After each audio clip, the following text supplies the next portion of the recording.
Welcome to ई ज्ञान। चलिए हम लोग ट्रांसफार्मर ऑन लोड पर एक प्रॉब्लम सॉल्व करके देखते हैं। प्रॉब्लम का स्टेटमेंट क्या है सबसे पहले वो देख लें। Transformer takes 10 ampere on no load at a power factor of 0.2. The turns ratio is 4/1 step down if a load is supplied by the secondary at 200 ampere and at a power factor of 0.8. Find the primary current and power factor. मतलब इस question में क्या दिया हुआ है पहले एक बार ध्यान से देख लें। तो ट्रांसफार्मर जो है वो 10 एम्पियर का करंट लेता है नो लोड की कंडीशन में, उस समय उसका पावर फैक्टर 0.2 रहता है। तो ये एक कंडीशन दे दी है नो लोड की।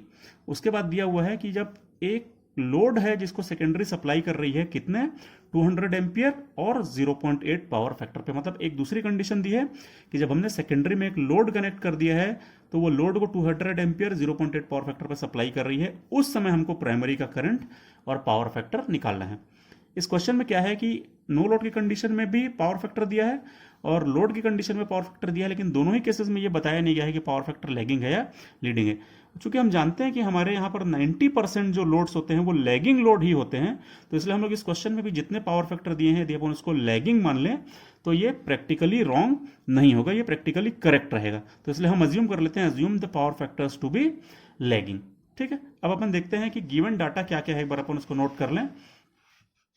तो नो लोड की कंडीशन में करंट है 10 एम्पियर, तो हमने अज्यूम कर लिया I0 is equal to 10 ampere, और नो लोड का पावर फैक्टर है 0.2, तो हमने लिख लिया है cos phi 0 is equal to 0.2। ये 0 जो है वो डिनोट कर रहा है नो लोड की कंडीशन को, तो ये नो लोड का पावर फैक्टर 0.2 हो गया। ठीक है, अब cos phi 0 is equal to 0.2 है, तो हम यहीं से phi 0 निकाल लेते हैं। phi 0 को निकालेंगे cos इनवर्स 0.2, तो phi 0 आ जाएगा 78.463 डिग्री आ जाएगा। ठीक है, उसके बाद सेकेंडरी का दिया हुआ है, सेकेंडरी का करंट जो है वो 200 एम्पियर है, पावर फैक्टर 0.8 है, तो हमने लिख लिया secondary current I2 is equal to 200 ampere, power factor है 0.8। तो यदि पावर फैक्टर 0.8 है, cos phi 0.8 है, तो phi 2 कितना होगा, वो आ जाएगा 36.869, और ये कैसे निकलेगा, cos इनवर्स 0.8 करेंगे तो phi 2 आ जाएगा। 2 जो है वो सेकेंडरी को डिनोट करता है। एक और चीज यहां पर दी है कि द टर्न्स रेशियो इज 4/1, और वो कैसा है, स्टेप डाउन है, तो हमने लिख लिया टर्न्स रेशियो 4/1 स्टेप डाउन।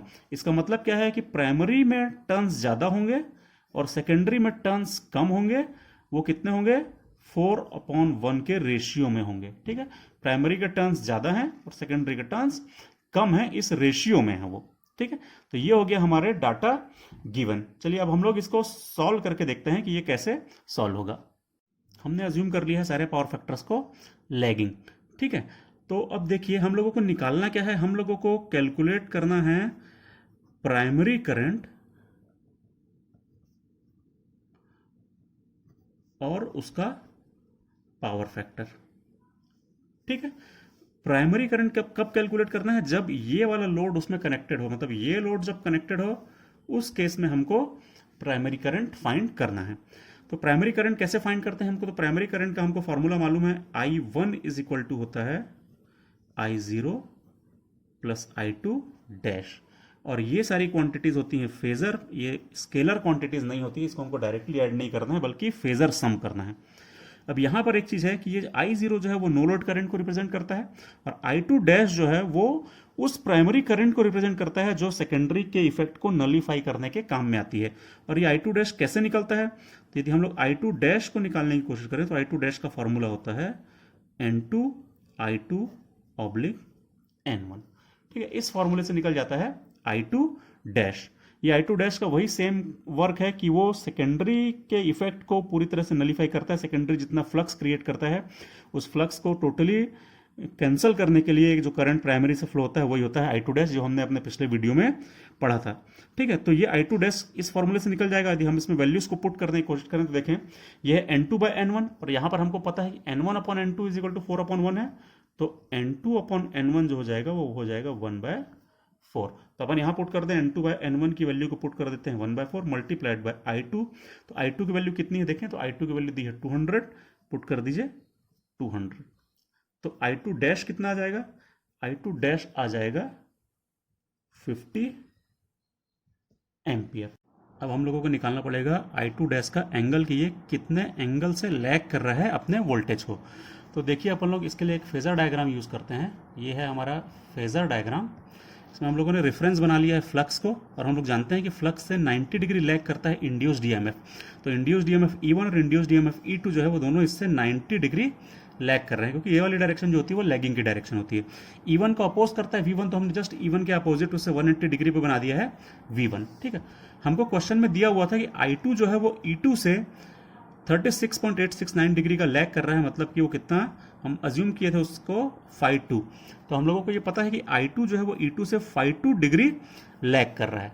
ठीक है, और हम लोगों को ये भी पता है कि I2 के इक्वल एंड अपोजिट है, मतलब कि I2 के इफेक्ट को पूरी तरह से नलीफाई करने के लिए जो करंट होता है वो होता है I2 डैश। तो जस्ट इसको हम लोगों ने एक सीधी स्ट्रेट लाइन हम लोगों ने यहाँ से ड्रॉ कर ली है। देखिए ये ऐसे हम लोगों ने एक स्केल रखी और I2 के जस्ट स्ट्रेट में एक फेजर बना दिया है I2 डैश के नाम से, मतलब कि ये जो पूरा एंगल बना है ये पूरा 180 डिग्री का एंगल है, इसका जस्ट अपोजिट में हम लोगों ने I2 डैश बनाया है, क्योंकि ये I2 के इफेक्ट को नलीफाई करने का काम करता है ये I2 डैश। ठीक है, अब यदि ये वाला एंगल φ2 है तो ये एंगल भी φ2 होगा।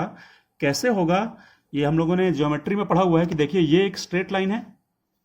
ठीक है, ये पूरी एक स्ट्रेट लाइन दिख रही है आपको, और दूसरी ये वाली देखिए ये एक स्ट्रेट लाइन दिख रही है हमको। ठीक है, तो ये एक स्ट्रेट लाइन है और ये एक स्ट्रेट लाइन है, दोनों एक दूसरे को क्रॉस कर रही हैं।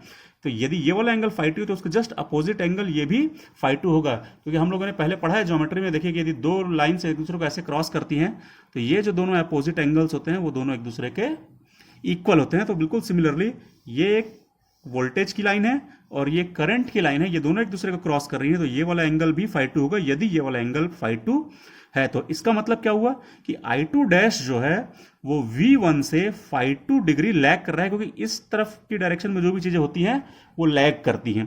तो I2 डैश V1 से कितना लैग कर रहा है, तो I2 डैश जो है वो V1 से लैग कर रहा है बाय φ2।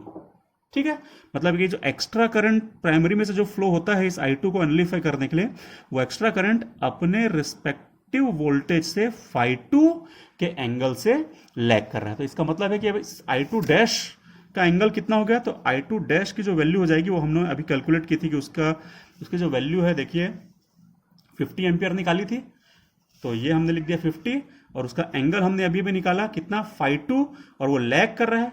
ठीक है, लैगिंग है इसलिए वो जाएगा -φ2, और φ2 की वैल्यू कितनी थी यदि हम अपने क्वेश्चन को देखें तो φ2 था 36.869। ठीक है, तो ये हो जाएगा I2 dash is equal to 50 angle -36.869 हो जाएगी। ये हमने लिख लिया है कि I2 dash is equal to 50 angle -φ2, that is I2 dash is equal to 50 angle -36.869। उसके अलावा ये देखिए I0 हमने ये निकाला था, I0 की वैल्यू तो क्वेश्चन में ही दी हुई थी तो अपन ने वही लिखा है, तो I0 की वैल्यू को भी मैं यहाँ पर लिख लेता हूँ। I0 is equal to 10 angle -78.463। हमको कैलकुलेट करना था प्राइमरी करंट, तो प्राइमरी करंट का फॉर्मूला क्या होता है, तो प्राइमरी करंट का फॉर्मूला होता है no load current plus this extra current which is required to nullify the effect of secondary current. So I1 is equal to I0 that is no load current plus the extra current I2 dash which is required to nullify this I2 secondary या load current। ठीक है, अब हम लोग इसमें values को put करते हैं। I0 की वैल्यू ये है तो अपन पुट कर देते हैं 10 एंगल -78.463 प्लस ये I2 डैश जो हमने अभी भी निकाला ये, तो ये निकला है अपना I2 डैश, उसको पुट कर देते हैं 50 एंगल -36.869। अब इसको हमको कैलकुलेट करना है। यदि हमको इसको कैलकुलेट करना है तो अपन इसको कोई से भी मेथड से कैलकुलेट कर सकते हैं, जो भी मेथड आपको इजी लगता हो। चाहे तो आप इसको डायरेक्ट कैलकुलेटर से ऐड कर दीजिए, यदि आप डायरेक्ट पोलर में ऐड कर सकते हैं तो, या फिर यदि आप चाहें तो इसको पहले ये पोलर में है दोनों क्वांटिटीज, पहले इसको रेक्टेंगुलर में चेंज करिए, इनको भी उसके बाद ऐड करिए और उसके बाद फिर वापस से पोलर में कन्वर्ट कर लीजिए। तो यदि मैं इसको रेक्टेंगुलर में चेंज करता हूं तो इसको रेक्टेंगुलर में चेंज करते हैं तो ये आता है 2 - j 9.798 आ जाता है। इसको रेक्टेंगुलर में चेंज करके देखिएगा, प्लस ये 50 यदि मैं इसको रेक्टेंगुलर में चेंज करता हूं तो इसको यदि मैं इसको रेक्टेंगुलर में चेंज करता हूं तो आता है 40 - j 30 के अप्रॉक्सीमेट आता है। ठीक है, कुछ डेसिमल में आएगा तो हम उसको अप्रॉक्सीमेट ले रहे हैं 40 - j 30। अब ये दोनों रेक्टेंगुलर में आ गए, इसको ऐड कर लीजिए। रेक्टेंगुलर में ऐड कैसे करते हैं, रियल को ऐड करते हैं, तो मैंने रियल को ऐड कर दिया 2 + 40, और इमेजनरी को ऐड कर दीजिए, दोनों माइनस में है। यदि मैं दोनों को ऐड करूं तो -j और ये आ जाएगा 39.798 इतना एम्पियर हो जाएगा, और ये हो जाएगी हमारी I1 की वैल्यू। ये हो गया हमारा I1 की वैल्यू हमने कैलकुलेट कर ली। ये किस में आई है, ये आई है रेक्टेंगुलर में। यदि हम चाहें पोलर में निकालना, तो इसी को हम पोलर में कन्वर्ट कर लेंगे, कैलकुलेटर रहेगा हमारे पास, हम इसको डायरेक्ट पोलर में कन्वर्ट करेंगे तो यही I1 आ जाएगा 57.861 एंगल माइनस 43.458 अप्रॉक्सीमेट आ जाएगा इतना एम्पियर। ठीक है, किसी किसी का डेसिमल में कुछ 1-2 डिजिट में डिफरेंस आ सकता है, तो उससे चिंता करने की कोई बात नहीं है, लेकिन अप्रॉक्सीमेट जो हमारा प्राइमरी करंट आएगा वो इतना आ जाएगा। हमसे एक चीज़ और पूछी थी, प्राइमरी करंट का पावर फैक्टर भी पूछा है, तो पहले अपन लोग एंगल निकालें, प्राइमरी का एंगल फेज एंगल, तो ये इतना हो जाएगा, कितना आ जाएगा -43.458, ये हो गया हमारा प्राइमरी का फेज एंगल। तो यदि हमको पावर फैक्टर पूछा जाए तो हम प्राइमरी का पावर फैक्टर यदि निकालते हैं,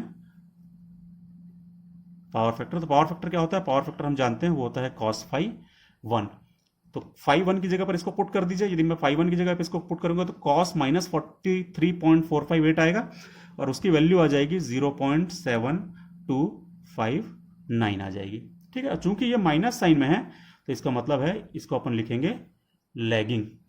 ठीक है, तो पावर फैक्टर कितना आ गया, ये आ गया हमारा पावर फैक्टर।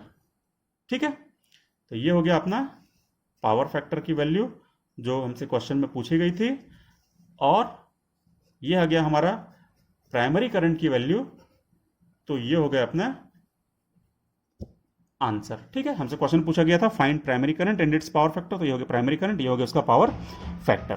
Thank you.